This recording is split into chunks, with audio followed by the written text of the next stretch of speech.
যদি মৃত্যুর আগে খালি একবার বলতে পারে আস্তাগফিরুল্লাহ আল্লাযী লা ইলাহা ইল্লা হুয়াল হাইয়ুল কাইয়্যুম ওয়া আতুবু ইলাইহি, আল্লাহ পাক সমস্ত গুনাহ মাফ করার জন্য প্রস্তুত আছেন। বিষ্ণু বলেন, যুদ্ধের ময়দান থেকে পালিয়ে এসেছে কোন মুসলিম সৈনিক, সেও যদি এই আস্তাগফিরুল্লাহ আল্লাযী লা ইলাহা ইল্লা হুয়াল হাইয়ুল কাইয়্যুম ওয়া আতুবু ইলাইহি মন থেকে পড়ে, তার জীবনের গুনাহ আল্লাহ মাফ করবেন। নবীজি বলেছেন, কেউ যদি মাগরিবের পরে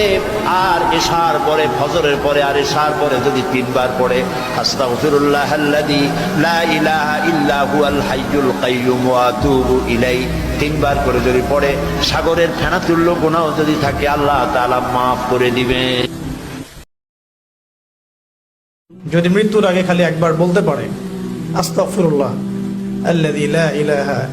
ইল্লা হুয়াল হাইয়ুল কাইয়্যুম ওয়া আতুবু ইলাইহি, আল্লাহ পাক সমস্ত গুনাহ মাফ করার জন্য প্রস্তুত আছেন। বিষ্ণু বলেন, যুদ্ধ